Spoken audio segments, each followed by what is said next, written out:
옆에 사람들하고 한번 인사합시다. 메리 크리스마스. 한번 합시다. 메리 크리스마스. 성탄절에 여러분의 삶과 여러분의 가정에 큰 은혜와 복이 임하시기를 주의 이름으로 축복합니다. 오늘은 성탄의 영광이 충만하고 성탄의 기쁨이 충만한 성탄절 아침입니다. 이 성탄절의 영광과 기쁨이 여러분 모두에게, 여러분의 가정에, 여러분의 자녀들의 앞길에 충만하시기를 주님의 이름으로 축원합니다. 이 시간 제가 한 가지 질문을 던지면서 설교를 시작하려고 합니다. 이 세상에 예수님을 믿는 믿음이 없이도 행복하게 사는 사람들이 수없이 많은 것 같은데 구태여 번거롭고 귀찮고 신경 쓰이는 예수를 믿는 믿음을 가지고자 애쓸 필요가 있는가라는 질문입니다.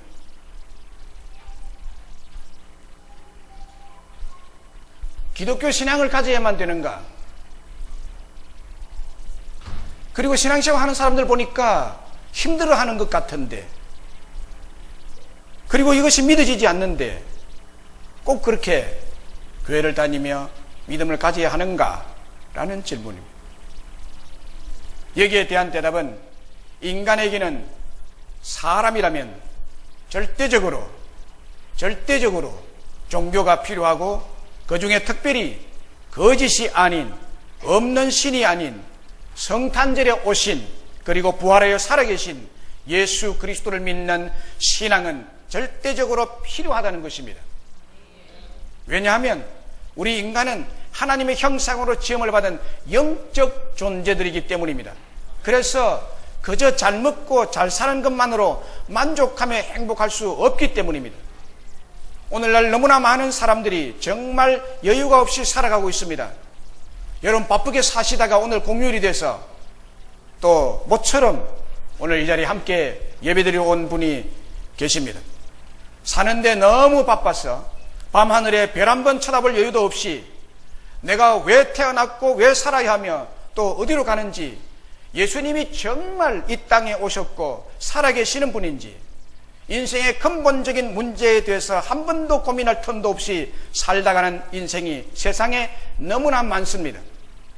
자신도 언젠가는 늙고 병들고 죽을 몸인데도 그 사실조차도 가마득하게 잊어버리고 천년만년 살 것처럼 그렇게 피땀 흘리며 살아가고 있고, 그리고 신앙에 대하여 무관심하게 대수롭지 않게 업신여기며 살아가는 사람들이 너무나 많습니다.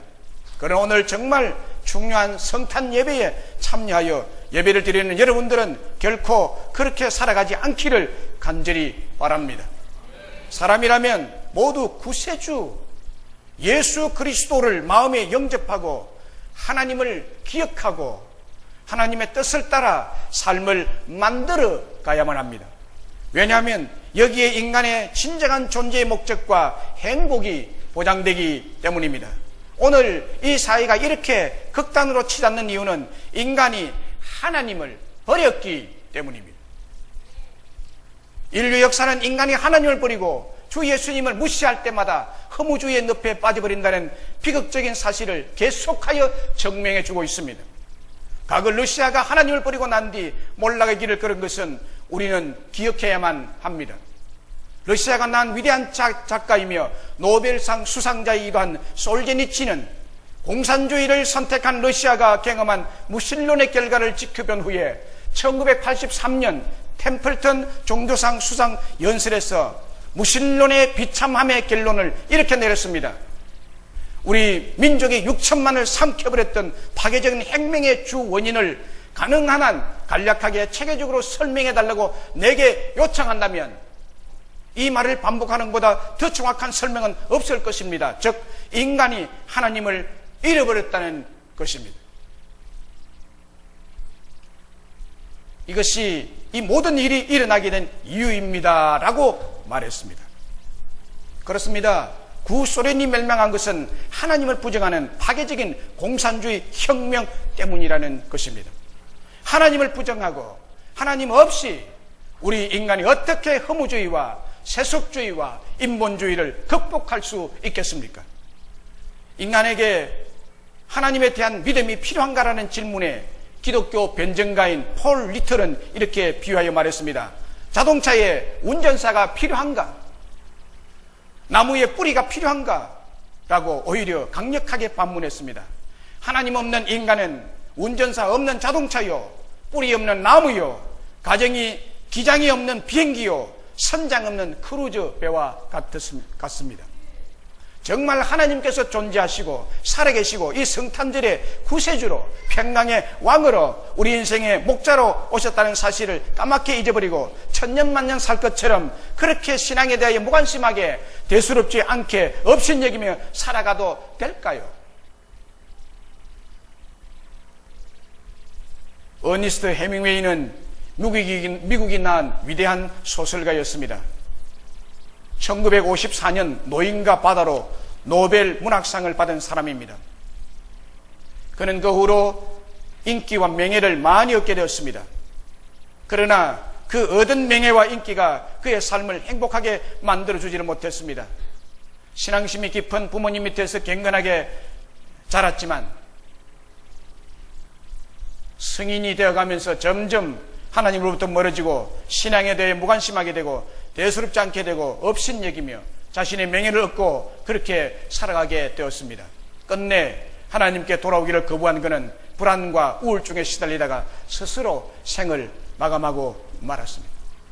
장 폴 사르트르, 버틀란트 러셀, 쇼펜하우어, 하나님은 죽었다고 외친 니체 등등은 하나님을 멀리하고 거부한 이 철학자들은 모두가 다 불안과 우울증에 시달리다가 정신병원에서 고독하게 간 사람들입니다.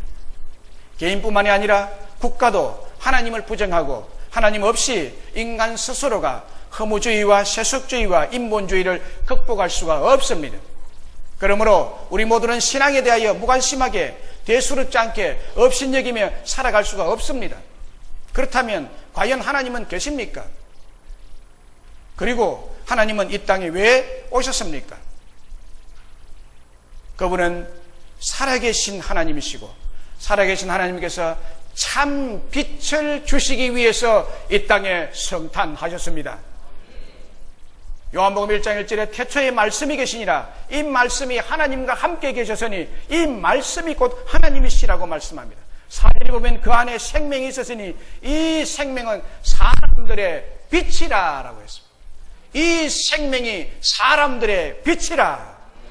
9절에 보면 참빛 곧 세상에 와서 각 사람에게 비추는 빛이 있었나니.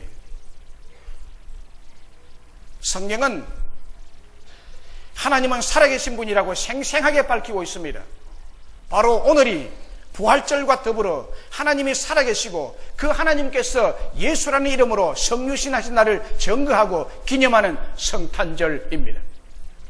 그리고 본문에서 살아계신 하나님의 독생자 예수님이 이 땅에 왜 오셨는지, 왜 인간의 몸을 입으시고 성육신 하셨는지를 말씀하고 있습니다. 왜 오셨죠? 왜 인간의 몸을 입으시고 하나님이 성육신 하셨죠? 인카네이션 하셨죠? 그 이유는 이 흑암의 땅, 이 어두움의 세상에 예수님은 참 빛을 주려 오셨다고 말씀합니다. 그걸 주기 위해서 오셨다.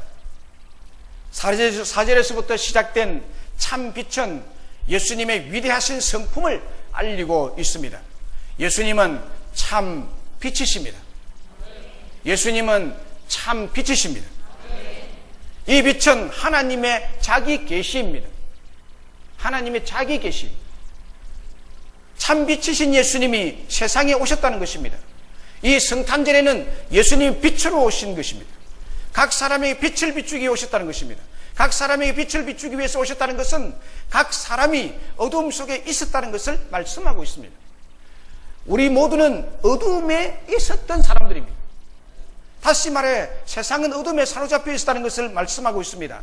세상은 점점 밤이 사라질 만큼 화려하게 불활성을 이루어가고 있지만 실상은 더 캄캄하고 더 어둡고 더 흑암이 가득 차가고 있습니다. 이곳에 빛이 필요하기에 참 빛이신 예수님께서 오신 것으로 믿습니다. 빛, 그러면 무슨 생각이 떠오르시죠? 빛 그러면 요 불빛이 비치는, 어두움이 조금도 없다. 빛 그러면 어두움이 없다, 밝다. 혹은 어떤 사람은 태양을 생각할 것입니다. 태양빛이다, 밝혀준다. 빛이 임하면 따스함이 임한다, 따스하다. 가로등, 불빛 등등을 생각할 수 있을 것입니다.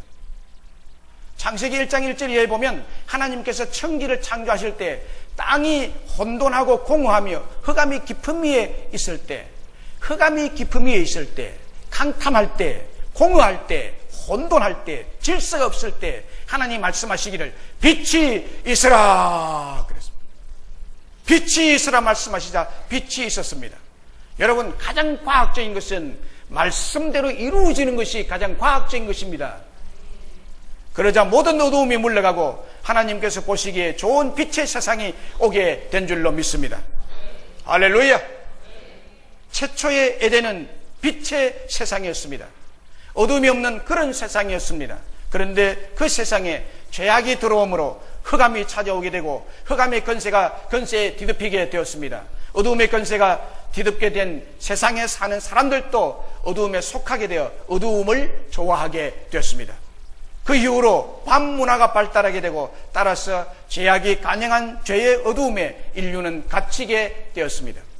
오늘 탄생하신 우리 예수님은 모든 흑암의 건세, 모든 어둠을 물리치는 참 빛으로 오신 분이십니다. 그러므로 참 빛이신 예수님에게는 어두움이 조금도 없으신 분이십니다.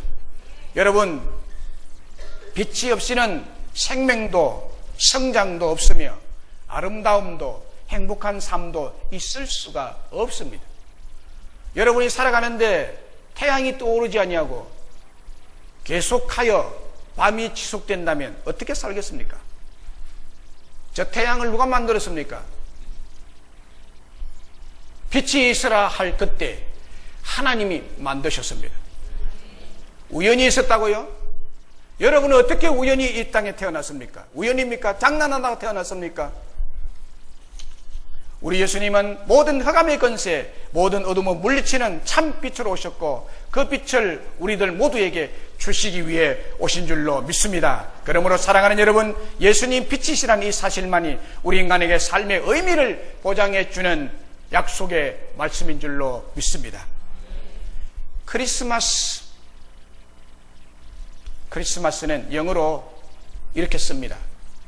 크라이스트마스, 그리스도의 미사라는 뜻입니다.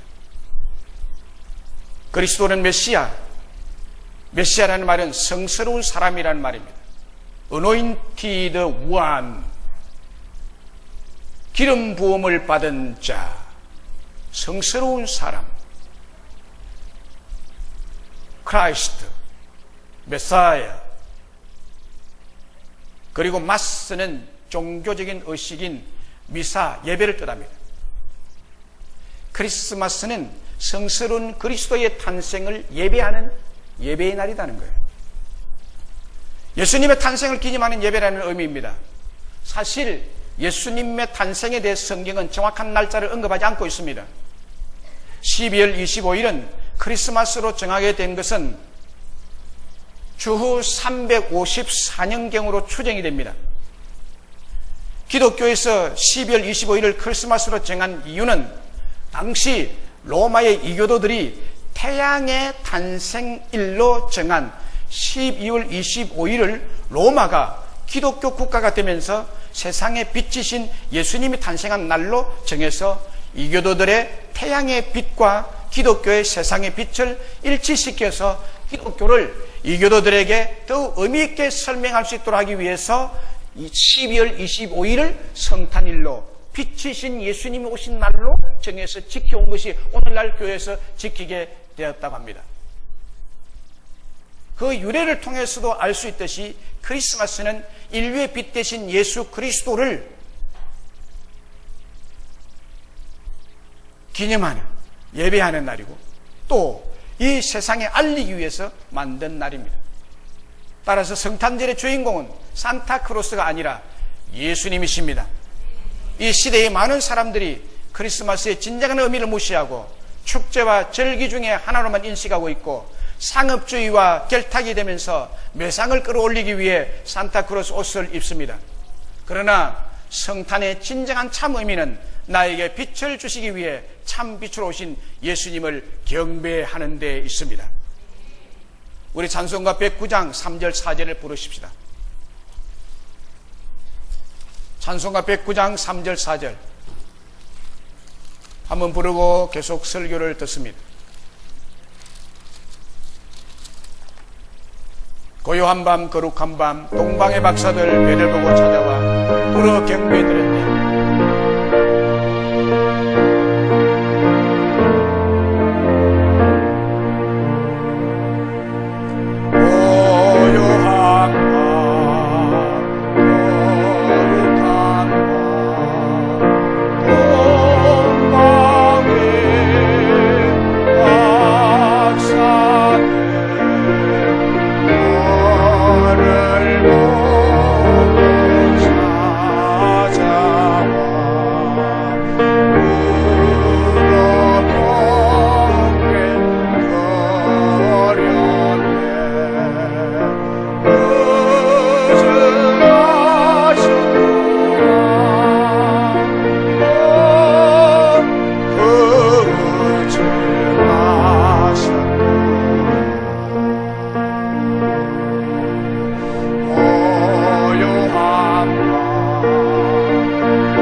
고요한 밤 거룩한 밤 고요한 밤 거룩한 밤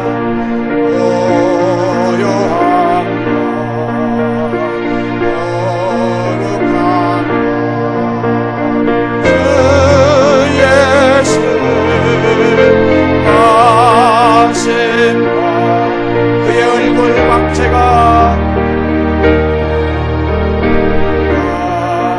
세상 빛이 되었네.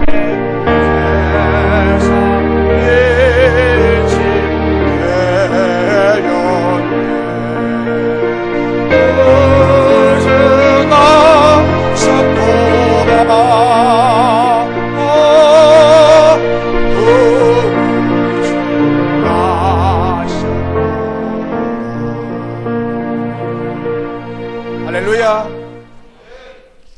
요한 1서 1장 5절에 우리가 그에게서 듣고 너희에게 전한 소식은 이것이니 곧 하나님은 빛이시라 그에게는 어둠이 조금도 없으시다는 것이니라 라고 했습니다. 하나님은 빛이십니다. 빛으로 오셨습니다. 세상의 빛으로 그 고요한 밤에 아기의 몸을 입고 이 땅에 예수님이 오셨습니다. 요한 1서 1장 7절에 그가 빛 가운데 계신 것 같이 우리도 빛 가운데 행하면 우리가 서로 사귐이 있고 그 아들 예수의 피가 우리를 모든 죄에서 깨끗하게 하실 것이요 라고 했습니다. 그에게는 어둠이 조금도 없으신 참 빛이시라는 말씀은 우리에게 거룩함과 순결, 진리와 진실, 밝혀줌과 인도해 주심, 따스함과 위로를 주시는 분임을 나타내는 말씀이 빛이라는 것입니다. 이 세상에 빛이 없이는 생명도 성장도 없으며 아름다움도 행복도 없습니다. 저는 오늘 성탄절의 밝은 아침이 되었다는 것을 인식한 것은 태양이 떠오르는 것을 보았기 때문이 아니라 빛을 통해서 모든 것을 보았기 때문이라고 믿습니다. 빛으로 오신 예수님에게는 황혼의 지역이 없습니다. 어두움이 없습니다. 흑암이 없습니다.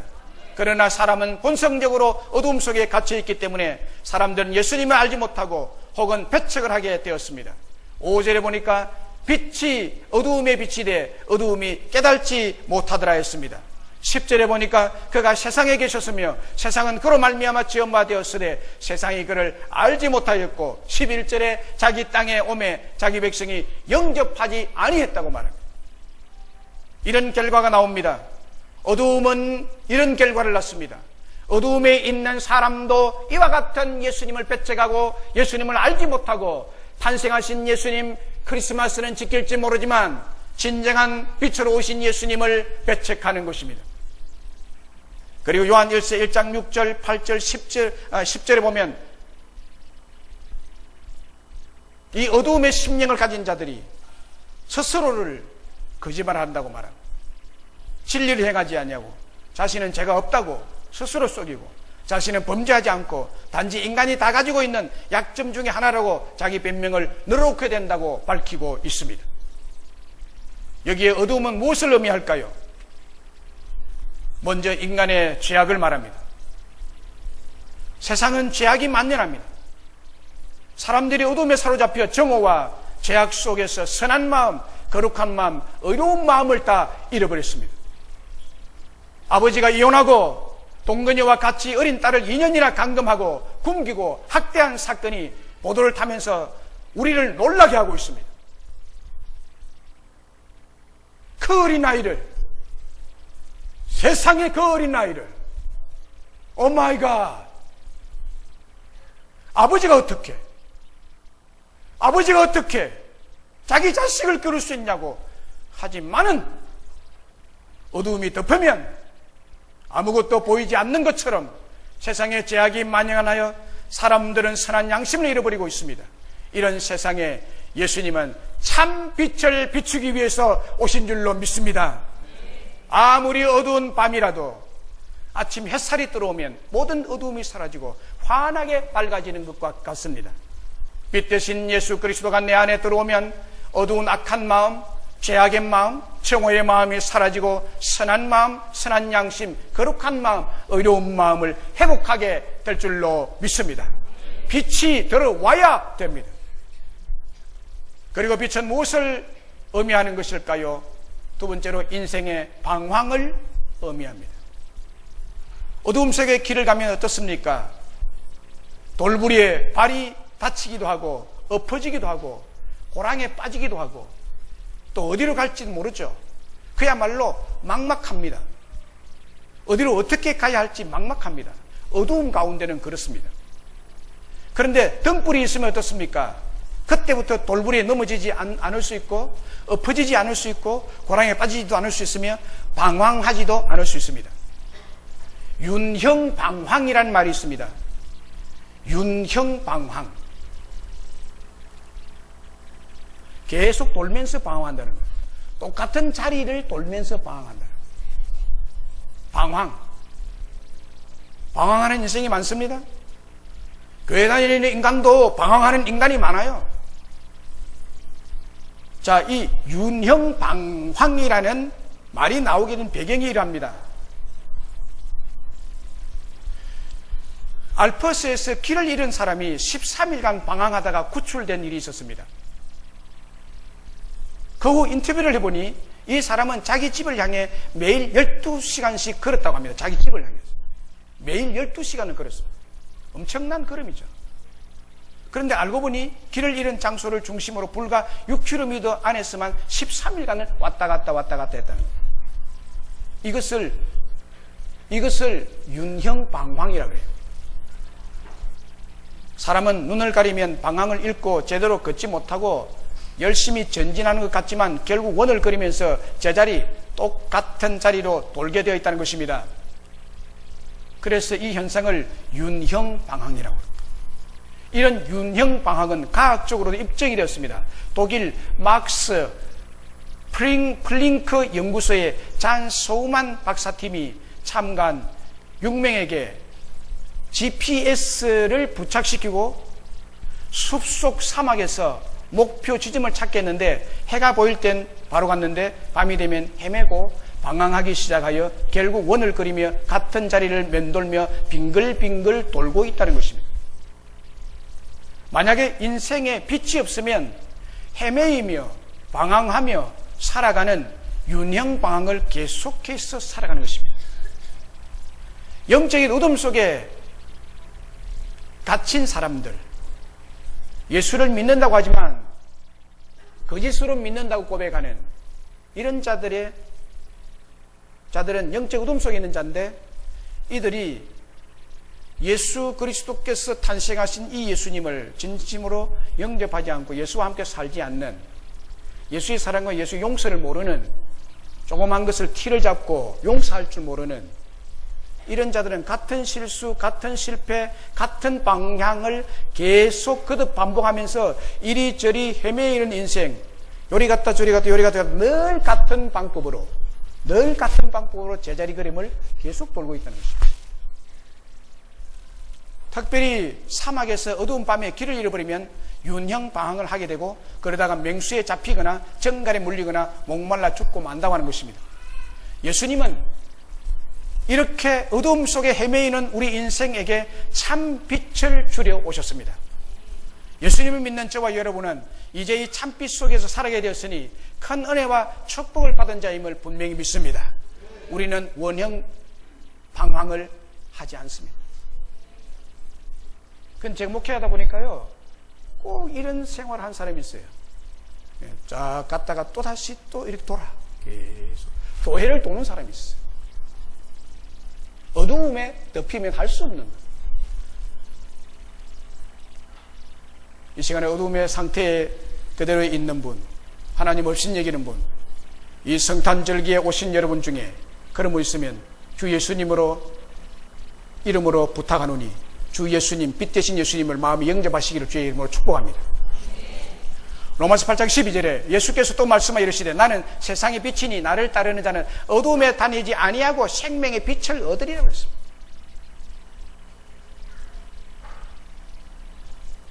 나를 따르는 자는 어두움에 있지 아니하고 생명의 빛을 얻으리라. 예수님이 세상의 빛으로 오셨습니다. 세상의 빛으로 오신 성탄절에 오신 예수님을 마음에 영접하시고 믿으시기를 주의 이름으로 축원합니다. 동방 박사들이 예수님께 경배했습니다. 예수님은 어둠에 다니던 우리에게 참 빛을 주셔서 어둠을 깨닫게 하시고 죄악의 흑암이 얼마나 무서운지를 알게 하셨습니다. 그러면 이 성탄절에 오신 예수님에 대한 우리의 자신은 어떠해야 할까요? 참빛 대신 예수님 믿음으로 영접해야 합니다. 12절에 영접하는 자, 곧 그 이름을 믿는 자들에게는 하나님의 자녀가 되는 권세를 주셨다고 했습니다. 하나님의 자녀의 권세는 빛의 권세가 주어진다는 말씀입니다. 빛이 임하면 모든 어두움을 물러가게 하는 권세입니다. 빛은 권세를 가지고 임합니다. 할렐루야. 그래서 예수님은 참빛으로 오신 분임을 믿음으로써 영접한 사람은 빛 가운데서 행하고 빛 가운데서 살아가게 됩니다. 그리고 하나님의 빛 가운데 행하는 자는 예수님이 누구인지를 아는 자이고 예수님과 함께 살고 예수님과 살고 나는 죽고 예수로 사는, 예수님 무슨 일을 행하셨는가를 믿는 자이고 예수님 행하신 바를 순종하는 자입니다. 빛 대신 예수님을 영접하여 믿는 자의 삶의 실제적인 특징은 순종의 삶입니다. 빛 대신 예수님을 영접한 사람의 실제적인 삶은 순종의 삶이에요. 그리고 그 사람의 삶은 예수의 사랑이 점점 더 풍성해져 가는 것입니다. 말씀을 맺습니다. 오늘 성탄 예배에 참여한 존경하는 여러분, 오늘이 바로 예수님이 이 땅에 오신 것을 기념하는 성탄절, 기쁘고 즐거운 성탄절입니다. 예수 그리스도는 참빛이십니다. 예수님은 어둠 속에 헤매며 살아가고 있는 우리 인생에 참빛을 비춰주시려고 이 땅에 임하셨습니다. 우리 인생의 참빛 대신 예수 그리스도를 믿음으로 마음속에 영접하여 모시면 빛 대신 예수 그리스도가 내 삶 속에 들어오면 어두운 악한 마음, 죄악된 마음, 정오의 마음, 정죄하는 마음이 사라지고 선한 마음, 선한 양심, 거룩한 마음, 의로운 마음, 용서의 마음, 사랑의 마음의 사람이 될 줄로 믿습니다. 그리고 헤매이며 방황하며 살아가고 있는 우리 인생이 안정되고 사랑하는 참빛 속에서 살아가게 될 줄로 믿습니다. 이와 같은 축복이 여러분들에게 임하기를 바랍니다. 참빛으로 오신 예수님, 그 주님으로부터 나오는 참빛의 영광, 참빛의 기쁨과 감격이 이 성탄절에 여러분의 삶과 여러분의 가정에 충만하시기를 주의 이름으로 축원합니다.